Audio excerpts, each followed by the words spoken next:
Are you searching for information on opening a medical spa business and making it profitable within your first year? Are you thinking about buying an existing medical spa or selling one? In this video series, we showed our social media audience how to succeed in their business journey and sound, timeless strategies we've been using for over 20 years. We've used all these strategies to grow aesthetic medical practices to seven-figure sales and beyond. We've decided to post this valuable information on YouTube because these timeless strategies might be just the thing you need to grow your business and succeed in the coming months and years. Welcome, I'm Kelly Smith, owner of Projected Growth Consulting, and I am still operationally involved every single day with the company. And I don't know if you guys know, but we've been to over 4,000 offices around the U.S. My team is an amazing group. We are committed to your success, and we want you to learn from our mistakes and how to grow and scale your practices the quick and easy way. At least let's avoid the pitfalls, right? For those of you guys who know me, I started in the industry in 1999. I opened up a med spa with my sister in Eastern Washington, and after the first year we were doing $1 million of revenue.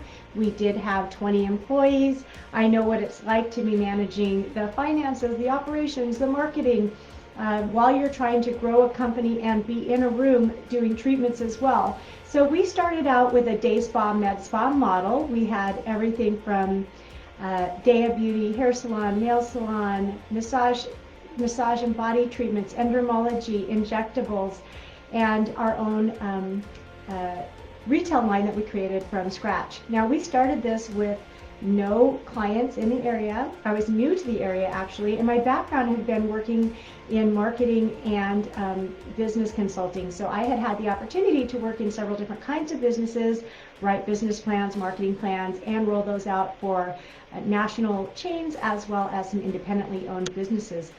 As I was doing that, it occurred to me, why don't I go into business for myself? What's my passion? What do I like to do? Many of you guys don't know this about me, but as of my background, I was, as I grew up, I was in dance and gymnastics. My first job was teaching dance and coaching gymnastics. I maintained teaching workouts and different kinds of aerobic courses, abdominal courses, yoga courses, well into my career. And women and self-esteem, building women's self-esteem is a passion of mine. And as I was thinking about what kind of business would I open up, what would I do if I could pick anything in the world? And I was super excited about day spa, med spa services, about making women feel and look their best, about giving them the internal confidence with external changes to really set them up for success. My passion really is growing women and their self-esteem. So I did go into the med spa. After I had my second child, we sold it to our main competitor. My sister and I owned the business together. She had to travel quite a bit because her husband was away working, and so she was here about half the time. And as we grew that company, it was so important to create an annual marketing plan, to do events, to sell our services. I would create an annual marketing plan at the beginning of the year. I would meet with my radio and TV people, with the newspapers, and my vendors, and get the very most out of running my business like a business instead of a hobby. Now, many small businesses don't have standard operating procedures. They don't have, the benefits of a larger company. Being that I had come from corporate America, I was used to running things according to standard operating procedures, having programs detailed out, making sure that no matter which client worked with any of my representatives, that they could get exactly the same level of service. So scaling a company versus starting a company are two very different skill sets. And I've talked to you, if you've worked with me individually, one-on-one as an executive coaching client, or if you've worked with us through our event process, or maybe social media, you know that PGC is our tagline, our motto, our mission is proven systems creating proven results. I did not want to be a consultant that after you worked with us, you weren't sure if you got a benefit or not. That's why we benchmark and measure our performance. That's why we give you in writing everything we're going to do. That's why when you come into working with PGC and you enter the fold of Projected Growth Consulting, you will do a practice diagnostic, and I'd like you to repeat that quarterly and even just a couple times a year to show your growth and to show you what you're doing that you weren't doing before. So when I mention the difference between starting and scaling a business, what I mean is with enough hard work, dedication, and hours, you can really grow a startup business to $1 million through blood, sweat, and tears and a very small group of people. And you can do a lot of the labor yourself. But when you come to scaling a company and cloning your knowledge and ensuring the same level of service comes to your clients no matter who they're working with, that's scaling. Now, scaling is all about organizational systems and processes to mentor and grow your team and to hold your team accountable to following through with those processes the way that you know they'll work. And that's what has been our success for Projected Growth Consulting. You know, I began doing this in 2009. I've done nothing but Projected Growth Consulting and consultations from this company since January of 2011. And the way that I got started was after I sold the body spa with my sister, I ended up doing a few small consulting things for real estate and restaurants and some other small businesses, which I was really enjoying. And a good friend of mine talked to me about coming out to the new place she worked to get some injectables done for my birthday. I went out and I met the two surgeons that were running a laser and vein center, and they've been at it for about 8 years. They both wanted to get out of call. They wanted to get out of, making all their money at the hospital, and they were really struggling to do that. The first thing we need to look at was the numbers, and that is the first thing I look at with every single client. Where are your revenue dollars coming from? What is your capacity analysis? What are you billing out per hour and per service? And is that going to be enough to reach your goals? I really don't want a doctor or a surgeon in a room making less than $500 a half hour. So that immediately brings you to the question, well, with a laser and vein center, doing laser hair removal and Genesis and Titan and an occasional EVTA, you're never going to get there. Instead, what did we do? At that time, we decided we needed something minimally invasive. So we embraced Smart Lipo back then, and we did over $1 million in the first 10 months. We actually sold 10 cases while the doctors were away getting trained. Now, the reason why Smart Lipo was so great back then for these two physicians was they needed to be in that room doing something that could generate a high enough revenue rate so that they could both get out of call. To make a several-year journey very short, within 2 years we had gone from $800,000 to over $4 million in 2 locations for these 2 doctors, and yes, they were completely out of call and working on their own. We were traveling all over the country and speaking for that company about how we built this business and how we ran the business, and they were talking about what it had done for their careers. After a while of being on the circuit and talking to all of these different practices, we were doing on-site event management. We were a training facility for Smart Lipo, and I was handling on the day-to-day basis from about 2009 on, working with practices who were implementing things like Smart Lipo. I was teaching them how to analyze their financials, how to set up their marketing plans, and how to do events to get Smart Lipo off the ground for them. And that's how PGC was born. It really started out of a need.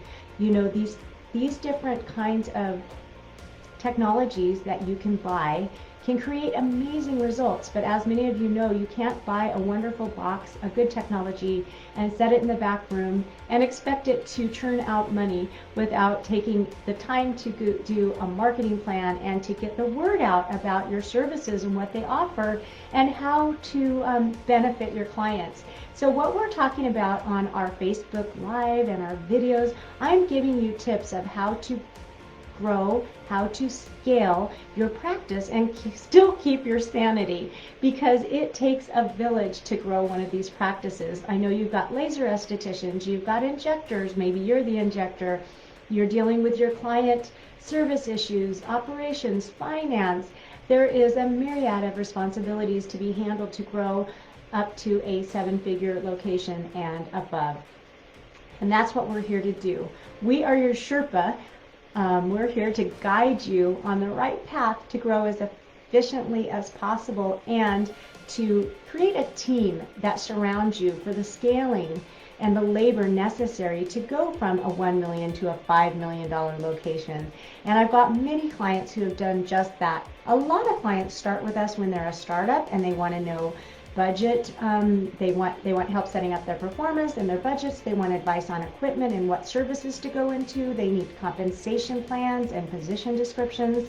We love helping you do a startup or a turnaround. We're also used very frequently when you bring in an expensive new service that might entail a large capital equipment purchase, because everyone's afraid to spend $100,000, $200,000, $300,000 on a piece of equipment and start from scratch, not knowing how to sell it, how to market it, how to make sure that it's creating a return on investment. And that's where projected growth consulting comes in many times. A lot of our clients have begun with us when they've made a large capital equipment purchase, and we're there for that post-purchase marketing and sales training support and ongoing marketing digital strategy support, as well as operational and financial coaching along the way.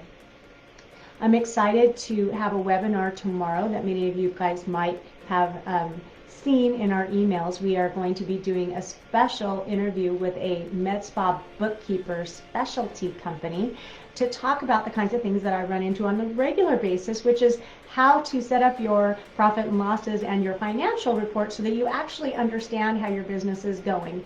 Running your business without having good financial data is like driving your car without a speedometer or a gas gauge. That is critical. You have to be able to measure what's going on in order to correct or refine what's going on, or to keep things going the same way when they're going the right way and your profits are high and your expenses are under control. So how do we really do this? You know, I know if you've been following us very long, you're aware that our marketing process is anchored by a quarterly sales event. And what I mean by that is not an open house. It's by RSVP only. It includes a one-on-one consultation and closing at the event, as well as a consultation in the round about what services you're selling. So maybe it's a body contouring event, maybe it's an injectable event, maybe it's an anti-aging event, but it's really set up with parameters of how long to advertise, how many people should attend, how many people will buy based on our numbers. And after tracking over 4,000 events, we can tell you exactly what you should expect from your efforts and what sort of revenue you should expect from your efforts. And this is all really critical to running your business effectively. And that takes you right into the other areas. Once you're dealing with sales, you know, our sales events, those are working on sales and finance and getting things in the door. But then you move into managing expenses, keeping your employees happy, client retention, employee retention, memberships, different promotions that work, that maintain your bottom line, how to grow your profitability, how to manage all of these things while still running a business with a high level of customer service can be tricky. And that's what we're here to help you do, whether it's social media training or social media management, if it's event advice or actually flying in and facilitating your event, whether it's benchmarking your financials or setting up a brand new startup from the beginning. This is what we do every single day, and I love doing it. There's so much reward in this industry for us to help you be more successful. Our goal is to give you easy, usable tools that won't take a lot of time for implementation, because there's one thing that I have learned. When you are running the business and working in the business, you need systems and tools that can be done as efficiently as possible. Time is many times, you know, there's just not enough hours in the day. That's why if you jump on our website at Projected Growth Consulting, grab our revenue predictor tool so that you're on top of how your numbers are looking every single week. If you haven't had a chance yet to get the Top 10 Profit Killers book, please jump on our website. We do offer a free book offer, and this is a great way to approach your business. Now, the way that I wrote this book is by the top 10 challenges I see on a regular basis with getting either a new practice off the ground or turning one into a profitable business. Instead of a jobby or a hobby. It's actually a business. We're not going in this to be a non-profit business. We do want to make money. We want to make people happy, but we also want to make an income. We need to make a living. So the way that I created this book is in the 10 categories that usually come up as a barrier to success. And we do a diagnostic, like a self-quiz by category for each chapter. And then you can pick where you want to start. So basically, first we're doing a practice diagnostic. You are doing a health and physical on your practice. And that tells you where your pain points are. And then you can start with whatever chapter in the book is the most immediate need for you. So maybe you decide that you're not sure if your digital marketing is working. Then you go and you look at the book and you say, okay, well, is my website correct? Let me look at profit killer number 3 and go through and make sure that my website is a conversion-based website. Next, what am I looking at in terms of converting leads? Maybe I need to go to chapter 6. Am I converting leads at the industry standard? Am I doing better than most spas or not as well? Do I need sales training or do I need better marketing? Now, each chapter is basically an experience of what it's like to work with us one-on-one by category. So first, it's create a measurable plan, a financial plan by service and measuring expenses. Then we come into what are your monthly cross promotions? How do you utilize social media? How do you make social media your lowest cost per lead? How do you measure whether your marketing is working at all? And what is successful marketing? Is it a 4x return or better? Then we can move into what about a good consultation? If your closing ratios are low, how do you create a solid consultation so that your closing ratios will rise? Because if you're not closing your consultations, it doesn't matter how many new clients you have because you're not closing them. One way to run yourself out of business, as we all know, is by creating promotions and specials that are too good to be true and you actually don't make enough money to survive. That's called basically selling yourself out of business. So your revenue goes up, but there's no profit in it. So you cannot sustain that. The other problem is maybe you think you need new patients, but you actually don't need new patients. You need to close the consults you've got, or you need to work on your retention numbers or your average ticket per sale. These are the areas that we can help you with, all the way through to how do you create a positive company culture. Because hands down, the number one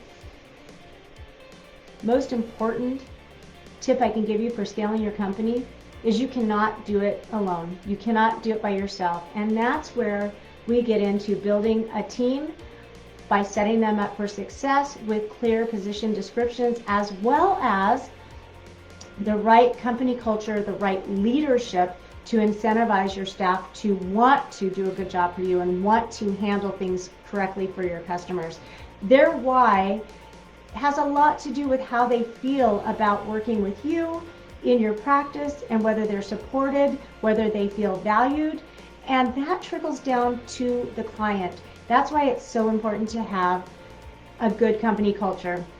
Now that is the last chapter of the book, even though it is one of the most important things that I can teach you. But the way that you walk your talk about a good company culture is you have a clear plan, clear expectations for every single staff member. You're measuring results. You have diagnostic things in place to where you can measure what's going right, what isn't going as right, and you can start making corrective measures to fix those things. And that's when your team gets really excited, when they can see what the challenges are and they can be part of the solution and you can celebrate together. So if you haven't yet gotten the book, grab it and you can start wherever you are. You don't have to go through the book from the beginning to the end. So today I just really wanted to share with you a little bit about how I started Projected Growth Consulting, why I'm so passionate about it, and how we can work with you and help you with your practice. I hope you can join me tomorrow for the webinar where we will be talking about the difference between a CPA and a bookkeeper and what to look for in a bookkeeper and why industry experience is so critical. Whether you're hiring a bookkeeper, a website management company, a social media management company, you need them to understand this industry and this niche so you can measure whether you're doing a good job or not. It's very important that you understand what the industry benchmarks are so that you can tell where you need to work work on improvement, or maybe you're already doing as good as it gets. It's nice to know that too, so you can function on other areas that might need your attention. If you haven't yet heard about our Inner Circle VIP group, we do a private coaching group once a week on Tuesdays where you can bring all of your questions and get direct answers from me. Every single Tuesday, I reserve an hour for my VIP Inner Circle members, and we talk about a variety of topics based on your needs, and many times I will create a customized solution and send it out to that group itself. So if you haven't checked into it, go on our website and look into our VIP Inner Circle group, or comment below and we'll let you know more about that. If you enjoyed this video, be sure to like and subscribe and click the notification icon to be notified every time we post a new video. And don't forget to grab your free copy of our book and all the resources we've provided. You can find the links in the description below.